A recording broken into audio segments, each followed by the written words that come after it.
Hey guys, this is George, your favorite registered nurse, travel, trotter, fashion, fiend, and foodie. These are the 5 best purchases I've ever made with no regrets that I still have today, except for one of them. These are the 5 things that I have looked back on and been like, I love this so much. I use it all the time, and these are just great purchases. So the criteria for these 5 specific things that I love: 1, I still currently have this item, except for one of them. 2, I bought the item with my own money. No one helped me in any form or capacity. 3, I get a ton of use out of them. And 4, they are not clothing or like apparel adjacent, but more of an accessory. So let's get started. Okay, so the number one item that is like my best purchase I have ever made is my Rolex. So this is my number one purchase of all time. I do not regret this purchase. I love this purchase. This purchase is the motherfucking baddest, the baddest bitch, the man, the myth, the legend. I am the man, the woman, and the legend. Clock that. It's my number one purchase. This is my two-tone gold Rolex Datejust. So you might be asking, George, like, why exactly a Datejust? like, why didn't you get the Submariner? Why didn't you get the Oyster Perpetual? Why didn't you get like the Daytona? As far as forever, I've always wanted a Datejust because my mom, my uncle, like they both have Datejusts and they both got theirs before 35. And like one of my goals in life was to get my first Rolex before I was 30, and I did. And I just think it's like so classic, so iconic. I think I actually have a picture on my Instagram of the day that I went to go look at watches and then the day that I actually got my watch because they didn't have the inventory. And this was pre-pandemic, guys. And now my friends are like, oh, like I keep going to the Rolex store and there's nothing there. There's no inventory, obviously, like with the pandemic, like kind of a recession going on right now and now a war, there's not going to be any inventory. So happy that I got my watch back in the day, basically. My Rolex is an Oyster 41mm Oyster steel and yellow gold with a Jubilee bracelet and the fluted bezel. And it was the best I've ever spent. My uncle has the same watch, but a 36mm, and then my mom has the 31mm, but no diamonds. My grandpa also has a really nice vintage Rolex that's so underrated, so chic. It's not gold. I believe it's like titanium or white gold. I'm not sure though. And then another question you probably would ask is, Why a Rolex? Why didn't you get like an Omega? Why didn't you get an Hublot or a Cartier tank? when I think of timepieces, like automatically I just think of a Rolex. You know, when you think of ketchup, you think of Heinz. When you think of like streaming services, you think of Spotify. When you think of crayons, you think of Crayola. So like when I think of watches, like I just think of Rolex. So like I wouldn't have gotten any other watch brand as a first big purchase on a watch besides getting a Rolex. Like that was just always in my mind since I was a kid. I've always wanted a Rolex. Okay, where was I going with this? Okay, I'm going off on a tangent, honey, and I'm forgetting my points. So I'm getting really angry right now. Okay, George, you need to chill. Daddy, chill. What the hell is even that? I just feel like Rolex is just so synonymous with iconic timepieces. For me, like a Rolex is top tier. It's just a different level. Rolex has such a distinct appearance and it's very noticeable visually. I get so many comments, stares, and like vocal acknowledgements about my watch, even at work. She was just very entitled, and her husband was like, oh, is that a Rolex? and I was like, yes. And he was like, Oh, I have one too. Like, this is a... but like, he was saying that like it was his grandma's or his mom's or something, and like he was saying that they were gonna like send it to Goodwill, but he took it and blah blah blah. I'm like I really don't want to talk about watches right now. I'm like freaking drowning. The last thing I want to talk about is the watch I'm wearing. I set my goal. I purchased it all on my own with my own money with no help. I wear it almost every day, and my uncle said something when I was younger to an effect of like, you can wear whatever you want, but if you have a nice watch like a Rolex, it just like makes a difference. And I 1000% agree with that.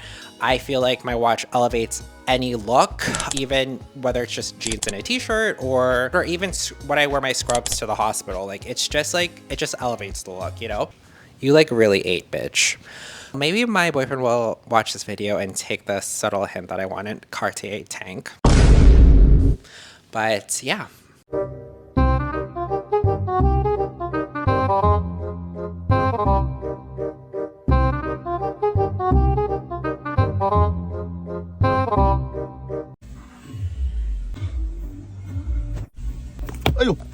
Ah!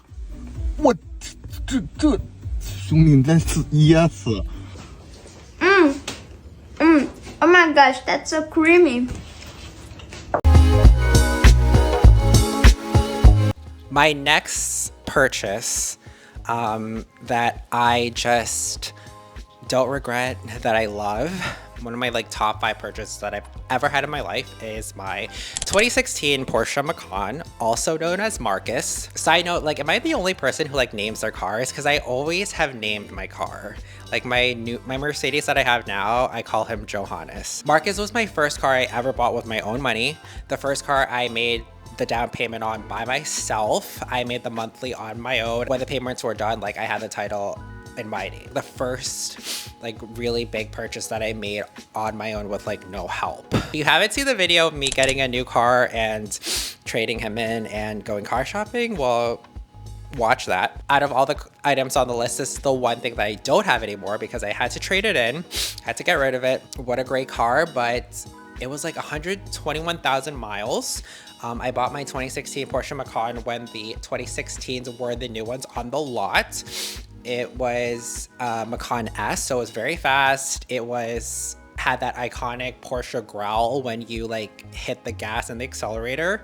My salesperson who sold me the car, I'll never forget it because I sent like an inquiry to the dealership and I got like an email back by this guy named John Price. And I was like, John Price, like this sounds like an automated like person. Like, and this was pre-ChatGPT, pre-AI. So I was like, this can't be a real person. This is not like, this can't be his name.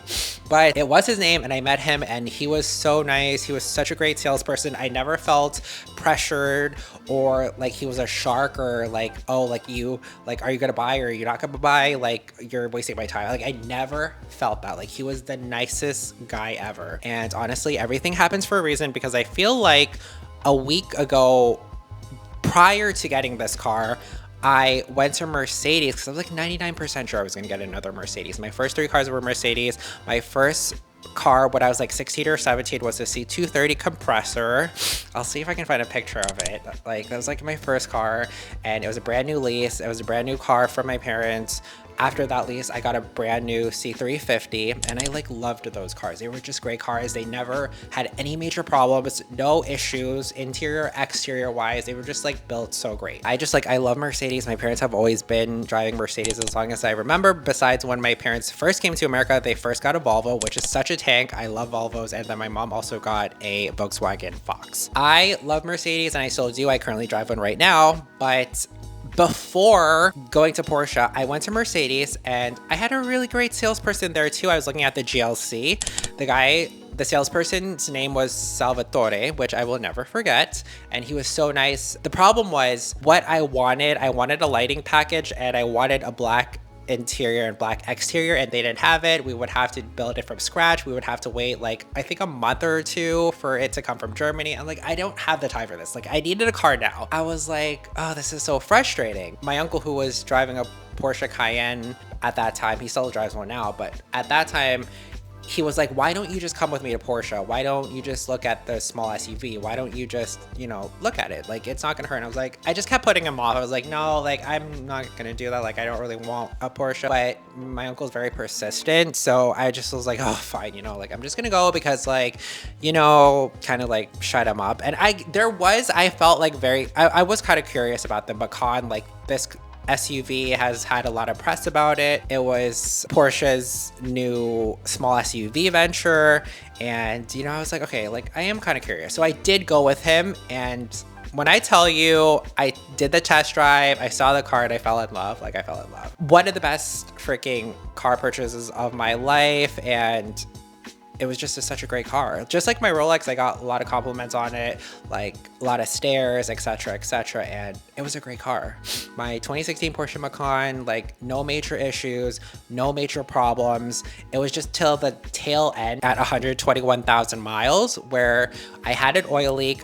I got it fixed for like $6,000, and then like a month after it was still leaking, and they looked at the car again and they told me that it was going to take like $21,000 to refix it. Okay, so your total for your brake repair, your brake flush, and you're cleaning out your entire system, you're looking at $1,000. Oh, sorry. You got to be crazy. Oh, sorry, ma'am. We have payment option plans available for you.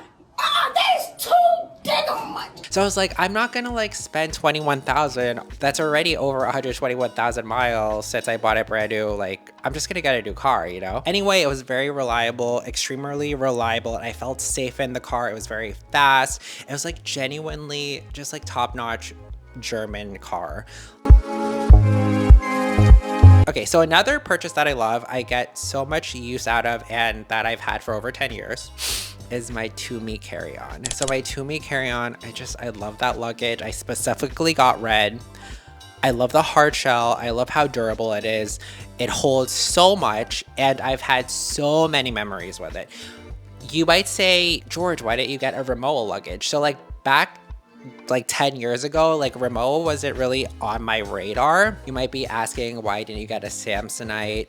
I do have Samsonite. I actually have a pink, green, and blue Samsonite carry-on luggage, and I love them. They're also as durable. They're also strong. Yeah, so Samsonite has great luggage too. I have Samsonite. LV, like I've always wanted like a Louis Vuitton carry-on, but I can't justify having that expensive of a carry-on.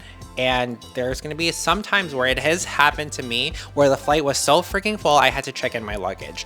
And when I checked it in, like I got scuff marks, the luggage just got completely destroyed. And I'm not gonna like justify buying a Louis Vuitton luggage and have that happen to me. So I don't have a Louis Vuitton carry-on. So anyway, I love my Tumi luggage. It's such a great, I'm sorry, but like people might think it's super expensive, but I actually find it to be such a great deal. But yeah, so I love my Tumi luggage. It was a great buy. So my next favorite purchase that I've had for so long is my Furla dump bag. It is my travel bag. It is my airport security bag.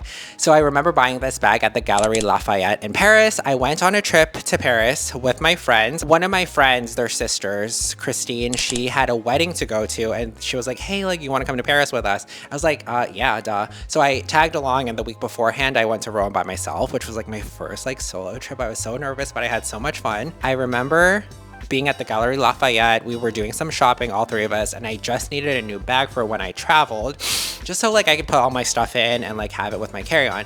And I saw like a whole bunch of designer bags, but I like just fell in love with the Furla bag because one, it was on sale, but like the leather was so beautiful. It feels like very like rich and luxurious, the leather, and very durable, easy to clean, and I just like went with that. But the main reason why I got the Furla bag over the other bags that I saw was it was a zipper enclosure. So I'm just a very particular person when it comes to bags. Like I always want a zipper bag because my mom always wanted a zipper bag, and she used to work at a hospital that had roaches. Oh my God!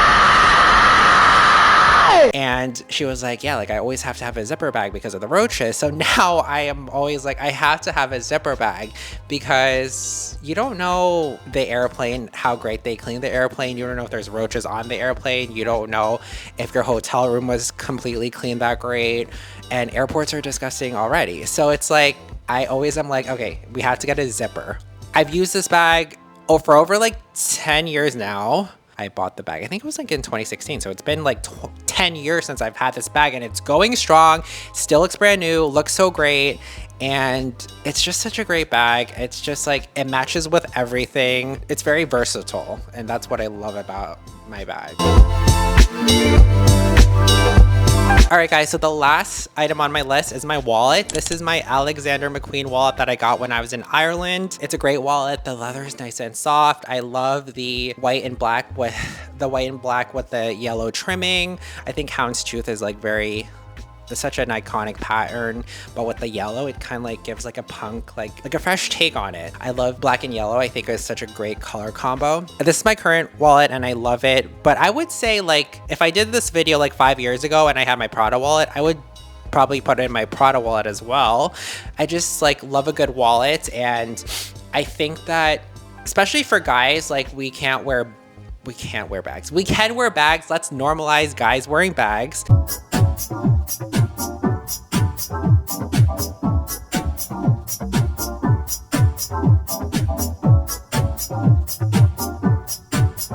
Having a wallet with everything in there is like so much easier. So yeah, I really do love my Alexander McQueen wallet. I've had it for so long.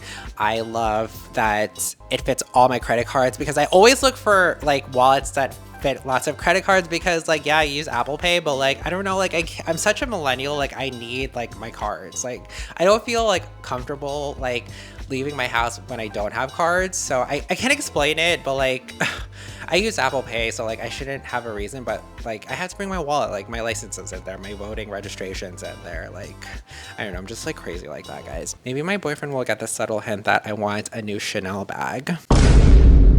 Long, like this is a crossbody. Are you paying attention? I'm sorry. Yeah. So you can wear it long as a crossbody, or you can bring it there, short.